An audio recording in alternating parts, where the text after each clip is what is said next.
Awal pertemuan Mastika dan Masya waktu kecil itu berawal dari Mastika yang sudah muak menjadi anak yang pintar. Karena orang-orang di sana pada iri dan banyak kesedihan di dalamnya. Sampai Mastika berpikir kalau dia selalu unggul dalam bidang apapun, orang yang pengen unggul juga gak kesampaian dan impiannya pun tertimbun. Percuma aja berusaha sekeras mungkin kalau Mastika terlibat di dalamnya.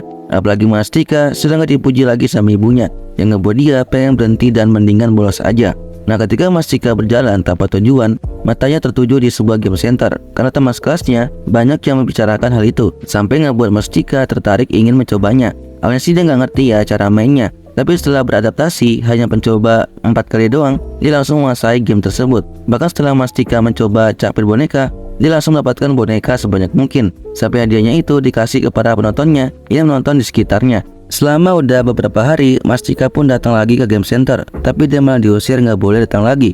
Dan hadiah terakhir Mastika dapatkan yaitu sebuah boneka beruang besar.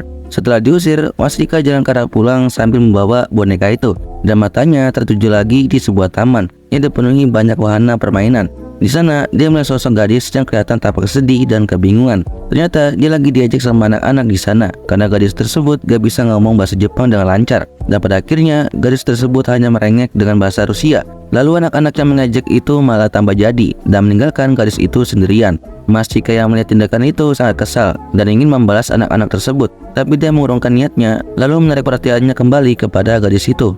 Nah, karena dia kelihatan ingin menangis ditinggal sendirian, Mastika pun bertanya kepada gadis itu dalam bahasa Rusia, "Kamu tidak apa-apa?"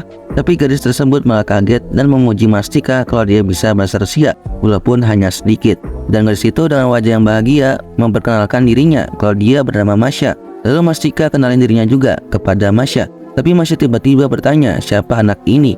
Dan Mastika pun baru sadar kalau dari tadi dia membawa sebuah boneka beruang yang dia dapatkan tadi. Lalu Mastika menjelaskan kalau boneka itu dari game center. Tapi Masya malah kelihatan bingung karena pengucapan bahasa Rusia Mastika belum lancar. Nah, karena bingung boneka itu dikasih ke siapa, jadi Mastika kasih ke Masya dan diberi nama Samuel. Dan sudah itu mereka pun bermain bersama di taman tersebut. Dan hati Mastika yang awalnya kering dan retak perlahan terobati. Mastika ingin sering berbicara dengannya dan dia ingin menunjukkan sisi kerennya kepada Masya. Sejak saat itu, Mastika sering menonton film Rusia yang dulunya tidak pernah membuatnya tertarik. Bahkan dia sampai mengikuti beberapa les untuk bisa menguasai bahasa Rusia. Dan Masya sendiri udah dianggap sebagai pengganti ibunya, karena Masya selalu memuji Mastika ketika dia menunjukkan sisi kerennya. Berarti Mastika udah cinta Masya lebih dari ibunya sendiri. Nah, ketika mereka bertemu lagi, Mastika nyuruh Masya, "Kamu jangan memanggilku Masyaska, karena kedengarannya seperti aku ini orang Rusia." Masya pun menjawab, "Bagaimana kalau aku panggil dengan Sakun?" Dan Mastika memanggil Masya dengan panggilan Macan. Sejak saat itu, mereka saling memanggil dengan nama tersebut, lalu bermain seperti biasa. Dan ketika mereka udah mau pulang, Masya selalu mencium pipi Mastika sebagai tanda sayangnya. Tapi suatu hari kemudian, Masya yang biasanya selalu ceria, tiba-tiba ekspresi wajahnya kelihatan suram dan seperti ingin menangis. Ternyata Masya mengucapkan kata-kata perpisahan kepada Mastika, tapi dalam bahasa Jepang, bukan bahasa Rusia. Tapi setelah mendengar ucapan perpisahannya, Mastika benar-benar dibikin tercengang oleh kata-katanya. Dan setelah kesadarannya kembali, Masya sudah pergi dari situ. Meskipun Masya sudah ninggalin Mastika, dia tetap selalu mengunjungi taman itu dengan harapan bertemu lagi dengan Masya. Tapi setelah sebulan kemudian, Mastika menyadari kalau dia nggak bisa lihat Masya lagi di hadapannya. Dan karena sebuah kesalahpahaman, Mastika benar-benar ingin melupakan Masya sepenuhnya. Tapi tetap aja kenangan itu selalu muncul di pikirannya. Ceritanya pun berpindah di masa sekarang, yang dimana Mastika duduk di bangku dekat alun-alun air mancur.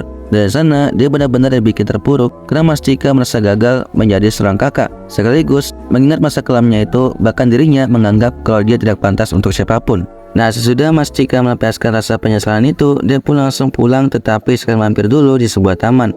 Jadi mana taman itu pertama kalinya dia bertemu dengan Masya. Dan dengan rasa hati yang berat untuk merasakan cinta masa lalunya itu, Mastika perlahan-lahan memasuki taman tersebut. Dan sudah memasuki taman, di sana ada sosok familiar yang dikenal sama Mastika.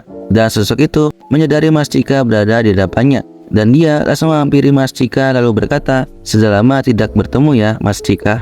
Dan ternyata sosok itu adalah Masya. Dan Mastika langsung refleks memanggil Masya dengan panggilan Macan. Lalu Masya pun menjawab, "Benar, ini aku Sakun." Mastika yang menyadari itu benar-benar dibuat kaget karena perbedaannya sangat jauh sekali. Wajar aja selama ini dia tidak menyadarinya. Lalu dia bertanya kepada Masya, "Sejak kapan kamu menyadarinya?"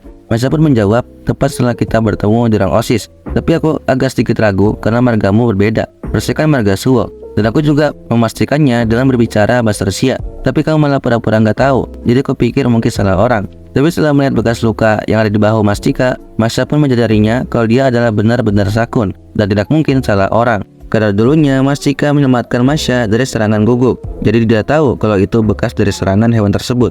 Tiba-tiba Masha langsung memeluk Mastika sambil berbisik, ini benar-benar Shakun. Nah, Mastika yang lagi dipeluk sama Masha, dia benar-benar menyadari kalau Masha sangat tulus sampai membuatnya ingin menangis dan meluknya balik. Tapi ketika Mastika ingin meluknya balik, tiba-tiba ada anak-anak melihat mereka lagi mesra-mesraan. Dan ternyata anak-anak itu udah kenal Masha saking seringnya dia mengunjungi taman itu dengan harapan ingin bertemu Mastika kembali. Setelah itu, Mastika berpikir dan bertanya, kalau cinta Masha sangat tulus, kenapa dia meninggalkanku waktu itu? Sambil bilang, sudah waktunya kita mengucapkan selamat tinggal. Aku bukanlah orang yang ditakdirkan, jadi kamu tak akan pernah menemuiku lagi. Tapi Masha menuliskan itu kalau dia sebenarnya nggak ngomong kayak gitu. Tapi dia bilang, jika kamu memang bukan jodohku, aku tak akan pernah menemuimu lagi. Tapi jika kamu memang belahan jiwaku, pasti kita akan bertemu lagi. Dan ternyata dulunya pengucapan bahasa Jepang Masha kurang lancar, yang ngebuat artinya jadi beda. Sekaligus Mastika dibikin tercengang yang membuat dia tidak menyadari perkataan itu. Dan selama ini Mastika sadar kalau emang ada kesalahpahaman, tapi dia tidak sadar sama sekali. Mastika yang mengetahui faktanya seperti itu, dia terpukul banget karena sendirinya konyol. Ternyata dirinya begitu terluka oleh kesalahpahaman kecil semacam itu. Mereka pun saling minta maaf, tapi tiba-tiba Mastika teringat dengan pengakuan cinta Masha. Dan ketika dia ingin menjawabnya, Masha langsung memotongnya dan bilang, kamu jangan khawatir, aku tidak mencari jawaban atas pengakuanku tadi. Lagian ada Alia juga kan, harusnya kamu menyadari perasaan Alia. Dari sini, dengan sosok sebagai seorang kakak, Masha rela mengalah demi adiknya itu, dan dia masih tidak ingin bersaing dengan Alia. Bahkan dia berpikir kalau dirinya itu egois, karena pengakuan cintanya itu tidak cocok dengan keadaan sekarang. Karena Mastika sendiri masih terlibat dengan Alia. Dan Masha pun menyuruh Mastika mengenai masa lalu ini, tolong rahasiakan kepada Alia supaya dia tidak bersikap sungkan kepadanya dan tidak akan memendam perasaannya sendiri. Mastika yang mendengar itu langsung menuruti Masha, dan sebelum mereka berpisah pergi dari taman itu, Masha melakukan ciuman seperti dulu sebagai rasa kasih sayang dan tanda perpisahan. Semenjak kejadian itu, mereka berdua pun seperti biasa sering menjaga rahasia satu sama lain. Walaupun Masha gak bisa bohong kalau dia masih benar-benar mencintai Mastika. Bahkan jika ada kesempatan, dia menunjukkan kasih sayang itu terhadapnya. Tapi meskipun Masha seperti mengalah demi adiknya itu, dia sempat bisik-bisik ke Mastika pas lagi tidur. Dan dia berkata dalam bahasa Rusia, kamu gak akan tahan berada di dekat Alia. Emang kamu pikir aku sebaik itu ya, membiarkanmu bersama Alia? Entah ini godaan Masha atau keseriusannya, tapi kita lihat saja ke depannya apakah dia beneran mengalah demi adiknya itu atau enggak. Dan oke, segitu aja video kali ini. Jika kalian suka sama konten aku, di follow ya. Bye bye.